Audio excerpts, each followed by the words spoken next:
నమస్తే. యాక్చువల్గా సినిమాలకంటూ ఒక సీజన్ ఉంటుంది. అది సమ్మర్ కావచ్చు, సంక్రాంతి కావచ్చు, దసరా కావచ్చు. అయితే ఈ మధ్య కాలం వచ్చినటువంటి ఒక ఏ సినిమా కూడా అంతగా హిట్ అయినటువంటి ఒక సందర్భాలు లేవు. అయితే దీనికి ఒక రీజన్ కూడా ఉండొచ్చు. ఏంటి అది అంటే ఖచ్చితంగా ఏపీలో కానీ తెలంగాణలో జరిగేటువంటి ఒక సార్వత్రిక ఎన్నికల ద్వారా ఖచ్చితంగా ప్రజలందరూ కూడా ఎలక్షన్ మూడ్లో ఉంటున్నారు. కాబట్టి దాంతోపాటు ఐపీఎల్ సీజన్ కూడా కాబట్టి ఖచ్చితంగా సినిమాకి సరైనటువంటి ఒక ఆదరణ లభిస్తలేదని చెప్పుకోవచ్చు. అయితే ప్రస్తుతం ఇప్పుడున్నటువంటి ఒక సిచ్యువేషన్లో ఒకే ఒక సినిమా గురించి ఒక మంచి బజ్ అయితే నడుస్తూ వస్తుంది. అదేంటి అంటే ప్రతినిధి 2. ప్రతినిధి సినిమా మనం చూసాం పూర్వం. ఏదైతే ఉంటుందో నారా రోహిత్, ఎవరైతే చంద్రబాబు నాయుడు గారి ఒక తమ్ముడు కొడుకు ఎవరైతే ఉన్నారో ఆయనకు సంబంధించినటువంటి ఒక సినిమా ప్రతినిధి. అయితే ఆ సినిమా కూడా ఒక మంచి అంచనాలు, ఎందుకంటే నారా రోహిత్కి సంబంధించి సోలోతో హిట్ కొట్టాడు, ప్రతినిధితో ఒక మంచి పేరు తెచ్చుకున్నాడు. సో సేమ్ అదే పేరుతో ఇప్పుడు ప్రతినిధి 2 రాబోతుంది. అయితే సమకాలీనటువంటి ఒక రాజకీయాలకు సంబంధించిన సమస్యలన్నీ కూడా జోడించి ఇప్పుడున్నటువంటి పరిస్థితుల్లో ప్రతినిధి 2 రావడం అవసరమా లేదా, ఎందుకని చాలా ఆటంకాలు దాటుకొని అది ఈరోజు రిలీజ్ అయింది. సో ఆ సినిమా గురించి మనతో మాట్లాడడానికి కనకదుర్గ గారు ఉన్నారు. వారిని తెలుసుకుందాం. మేడం నమస్తే. నమస్తే మేడం.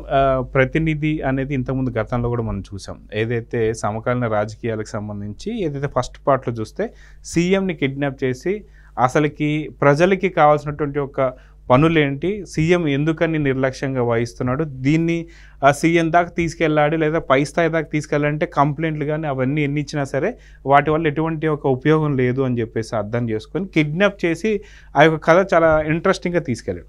ఇప్పుడు ప్రతినిధి 2 సంబంధించి మనం చూస్తే మీరు ఈ సినిమా గురించి మీరు ఏం చెప్పబోతున్నారు? అదిగాక దానికన్నా ముందే మనం చూసుకుంటే ఎన్నో ఆటంకాలని దాటుకొని ఈరోజు రిలీజ్ అవ్వడం కరెక్ట్ పర్ఫెక్ట్ టైంలో రిలీజ్ అయిందని చెప్పేసి అనుకోవచ్చా? ఈ సినిమా గురించి ఏం చెప్తారు?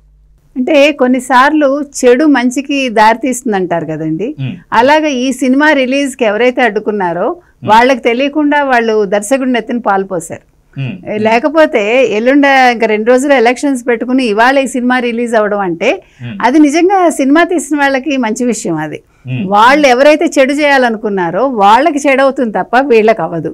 ఇక ప్రతినిధి 2 సినిమా విషయానికి వస్తే మనం ఇది సమకాలీన రాజకీయాలకు సంబంధించిన సినిమా. ఒక జర్నలిస్ట్ అనేవాడు సాధారణంగా తన రాతల ద్వారా ప్రజల్ని మెప్పించాలనుకుంటాడు, సమాజంలో ఒక మార్పు తీసుకురావాలనుకుంటాడు. కానీ ప్రస్తుత పరిస్థితుల్లో అది కుదరట్లేదండి. మనం ఎంత రాసినా ఎంత చెప్పినా చెవులకి వెళ్ళటం లేదు. ప్రజలు కూడా కొన్ని మాయల్లో పడుతున్నారో లేకపోతే వాళ్ళ యాటిట్యూడ్ మారుతోందో మనకు అర్థం కాదు. వాళ్ళు వాస్తవాలు అర్థం చేసుకోలేకపోతున్నారు. అటువంటి సందర్భంలో ఇటువంటి సినిమాలు రావాల్సిన ఆవశ్యకత ఎంతైనా ఉంది. ఈ ప్రతినిధి 2 అనే సినిమా ముందు ఎవరు తీశారో చెప్పుకుందాం. డైరెక్షన్ చేసింది TV5 మూర్తి. ఆయన మామూలుగా ఒక జర్నలిస్ట్గా మంచి పేరు సంపాదించుకున్న వ్యక్తి, ప్రజల్లో ఒక గుర్తింపు ఉన్న జర్నలిస్ట్. ఆయన ఈ సినిమాకి ఆయన డైరెక్షన్ చేశారు, మంచిగానే చేశారు. ఎందుకంటే ఫస్ట్ టైం చేసినప్పటికీ కూడా ఒక అనుభవజ్ఞుడైన దర్శకుడు లాగానే ఆయన ఈ సినిమాని తీయగలిగారు. తర్వాత ఈవెన్ ఇందులో డైలాగ్స్ రాసిన రచయిత కూడా చాలా బాగా రాశారని చెప్పుకోవచ్చు. ఇంకా నారా రోహిత్ గురించి మనం చెప్పక్కర్లా. అతను చాలా కూల్గా ఉండి చాలా కామ్గా ఉన్నట్టే ఉంటాడు. తన పాత్రను తను చాలా చక్కగా అర్థం చేసుకుని క్షుణ్ణంగా దాన్ని అతను ప్రదర్శించే తీరు చాలా బాగుంటుంది. అంటే ఎవరికైనా కూడా నారా రోహిత్ని చూస్తాయో ఇలాంటి పిల్లాడు మనకుంటే బాగుంటుంది, ఇలాంటి తమ్ముడో అన్నో కొడుకో అక్కో అలాంటి ఫీలింగ్ మనకు వస్తుంది. ఈ సినిమాలో కూడా అతను చాలా చక్కగా తన నటనని ప్రదర్శించారు. ఇక ఈ సినిమా విషయానికి వస్తే మనకు ఒక జర్నలిస్ట్ క్యారెక్టర్ అని మనం ఆల్రెడీ చెప్పుకున్నాం. ప్రతినిధి సినిమా మనకి ఏదైతే ఉందో మనకు తెలుసు. దానికి కొనసాగింపుగా ఈ సినిమా తీశారు. ఇందులో కూడా ఈ జర్నలిస్ట్ ఏం చేస్తాడంటే ఎట్లాగైనా తన రాతల ద్వారా సమాజంలో మార్పు తీసుకురావాలనుకుంటాడు.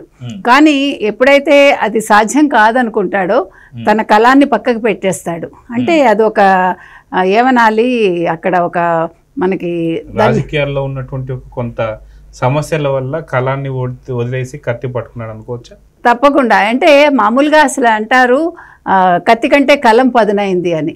కానీ ఇక్కడ ప్రెజెంట్ సమాజంలో కలం చేయలేని పని కత్తే చేస్తుంది. తప్పనిసరి పరిస్థితుల్లో మీరు కత్తి తీసుకుని మనం ప్రతిపక్షాల మీదకి వెళ్ళాలి, లేకపోతే అధికార పక్షం మీదకి వెళ్ళాలి. అది ఎవరు అనేది వాళ్ళు చెప్పరు. ఆ సిచ్యువేషన్ బట్టి మనం అక్కడ ఉండే ఆ సమస్యను బట్టి మనం అది ఎవరి వైపు ఆ కత్తి వెళ్ళాలి అనేది అది ప్రేక్షకుడు ఊహకు వదిలేయాలి. మనం ఆ సినిమా చూస్తే కానీ మనకు అర్థం కాదు. ఏదేమైనప్పటికీ జర్నలిస్ట్ పాత్రలో ఉండే రోహిత్ అక్కడ ఒక కత్తి తీసుకుంటాడు. ఆ కత్తి అనేది ఇక్కడ ప్రతీక అన్నమాట. అంటే కలం బదులు కత్తి తీసుకోవడం అనేది ఒక ప్రతీకగా మనం చెప్పుకోవాలి, సింబాలిక్గా. సో ఇక్కడ ఇంకొక విషయం ఏంటంటే, మీకు ఈ ప్రతినిధి 2 ఈ పోస్టర్ చూడగానే మనకి ఇదేమనిపిస్తుందండి? పూర్తిగా డబ్బుతో నిండిపోయినటువంటి ఒక రాజకీయాలు, డబ్బుతో ముడిపడినటువంటి ఒక సామాజిక పరిస్థితులుగా మనకు కనిపిస్తుంది కళ్ళకు కట్టినట్టు. కానీ ఒకప్పుడు ఈ సిచ్యువేషన్ లేదు మనకి. మామూలుగా మనకి ఇప్పుడు ఒక రాజకీయ నాయకుడు ఆ రోజుల్లో ఒక హుందాగా ఉండేవాడు. రాజకీయాలు నేర్పడం అంటే ఓన్లీ అసెంబ్లీలోనే రాజకీయాలు మాట్లాడడం, తను ఏమనుకుంటున్నాడో అది అక్కడ అసెంబ్లీలో దాన్ని వ్యక్తపరచడం, దాన్ని మంచి చెడు విశ్లేషించుకోవడం, దాని అధికార పక్షం కూడా ఒక సహృదయతో తీసుకోవడం, దాన్ని ఇంప్లిమెంట్ చేయగలిగితే చెయ్యటం, అట్లాంటి ఒక వాతావరణం నుంచి ఈ రోజు డబ్బు తప్ప ఇంకోటి లేదు, డబ్బుతో రాజకీయ నాయకుడు మునిగిపోయాడు. ఒంటి నిండా అంటే తన బట్టల బదులు డబ్బు కట్టుకుంటున్నాడు, నెత్తిలో ఆలోచనల బదులు డబ్బే ఆలోచనల్ని కూరుస్తోంది. ఇట్లాంటి చాలా విషయాలు మనకు అర్థమవుతాయి. అయితే ఇక్కడ మీరు దీని గురించి చాలా ఇప్పుడు అసలు ఎందుకు అధికార పక్షం దీన్ని రాకుండా చేసింది, ఆంధ్రప్రదేశ్లో ఎందుకు రిలీజ్ చేయకూడదు అనుకున్నారు అనే ఒక సందేహం కూడా ఉంది. అయితే ఇక్కడ యాక్చువల్గా ఇది ఒక అధికార పక్షానికి సంబంధించిన నాయకుడి గురించో లేకపోతే ఒక ముఖ్యమంత్రి గురించో కాదండి క్యారెక్టర్. కానీ ఎందుకన్నా వాళ్ళ భ్రమల్లో ఉండి అదేదో జగన్మోహన్ రెడ్డికే ఆపాదించి ఈ క్యారెక్టర్ జగన్మోహన్ రెడ్డి అని ఒక ముద్ర వేసి ఈ సినిమా రాకుండా చేయాలని చూశారు. అయితే దీంట్లో మనం చూసుకుంటే గతంలో చాలా సినిమాల వల్ల ఇప్పుడున్నటువంటి వైసీపీ పార్టీకి చాలా డ్యామేజ్ జరిగింది. అది చూసుకుంటే మనకు వివేకం కావచ్చు, లేదా రాజధాని ఫైల్స్ కావచ్చు, ఇలాంటి చాలా సినిమా, దివాకరం, ద క్యాషియర్ అని చెప్పేసి ఒక చిన్న చిన్న షార్ట్ ఫిల్మ్స్ కావచ్చు, అంటే ప్రతి ఒక్కటి బాణంలా తిరిగి గుచ్చుకుంటుంది జగన్కి. సో ప్రతినిధి 2 అనగానే ఖచ్చితంగా TV5 మూర్తి అనగానే ఒక భయం అనేది వాళ్ళలో ఉంది. కాబట్టి సో ఇది ఇంకా పెద్ద అస్త్రంగా మారిపోయి ఖచ్చితంగా ఏదైతే ఉన్నటువంటి ఒక క్యారెక్టర్స్ అన్ని ఖచ్చితంగా అవే ఉంటాయేమో అని చెప్పి అనుకుని భయపడ్డారు అనుకోవచ్చా? తప్పకుండా వాళ్ళు భయపడ్డారండి, కానీ అవసరం లేదు. నువ్వు వై నాట్ 175 అన్నప్పుడు వై నాట్ ప్రతినిధి 2? You have to allow. ఎందుకంటే రానివ్వండి, ఏమొచ్చినా ఎదుర్కొంటాననే ధైర్యం ఒక ముఖ్యమంత్రికి ఉండాలి. అయ్యో అదేదో బూచి నన్ను ఏం చేసేస్తుందో ప్రతినిధి 2 అనుకోవడం ఏంటండి? చిన్నపిల్లాడా అన్న కాదు కదా.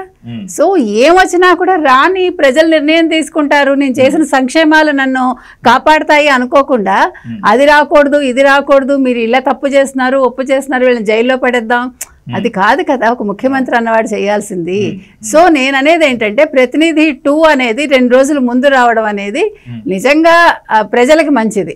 ప్రతిపక్షాలకి మంచిదా కాదా తర్వాత విషయం, ప్రజలకైతే చాలా మంచి జరిగిందండి. నేను చెప్పేది ఏంటంటే ప్రతినిధి 2 ప్రతి ఒక్కళ్ళు ఆంధ్రప్రదేశ్లో చూడండి, మీ ఓటు హక్కును వినియోగించుకోండి. ఎందుకంటే మీ ఆలోచన విశాలం అవుతుంది, మీరు ఎవరికి ఓటు వేయాలో ఖచ్చితంగా మీకు ఒక సరైన అవగాహన వస్తుంది.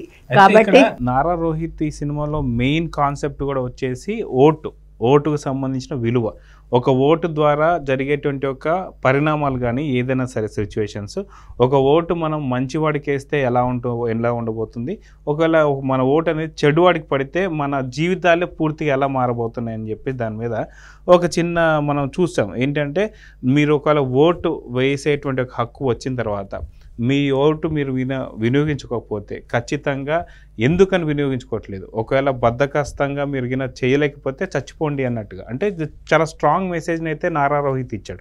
సో దీన్ని ఎలా చూడాలంటే ఖచ్చితంగా ఓటర్స్ దీనివల్ల కొంత మైండ్ సెట్ మారుతుంది అనుకోవచ్చా?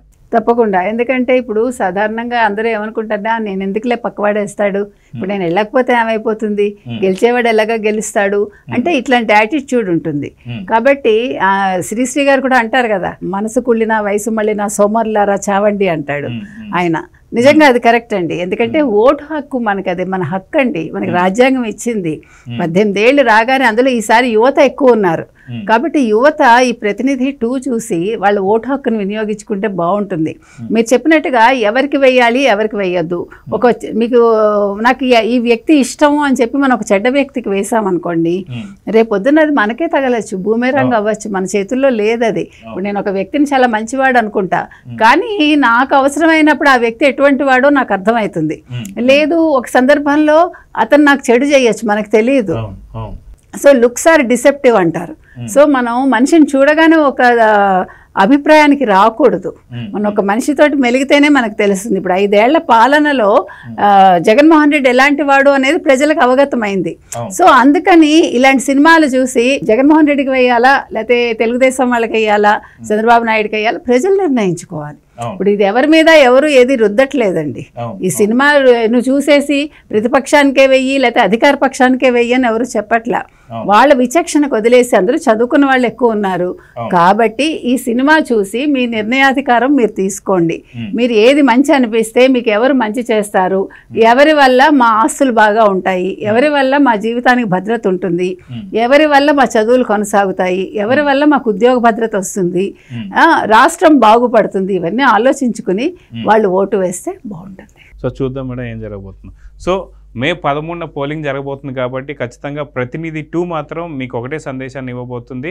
మీ యొక్క విలువైన ఓటు ఏ పార్టీకి వేయాలనేది మీరే డిసైడ్ కావాలి. కానీ ఓటు వేయకుండా మాత్రం మీరు ఇంట్లో కూర్చుంటే అది చాలా పెద్ద ప్రమాదకరమైన తప్పే అనుకోవచ్చు. అదొక అనుభవం కింద కూడా క్రియేట్ అవ్వచ్చు. కాబట్టి ఖచ్చితంగా మీ ఓటుని వినియోగించి ఒక మంచి ప్రభుత్వాన్ని మీరు తెచ్చుకోండి. నమస్తే.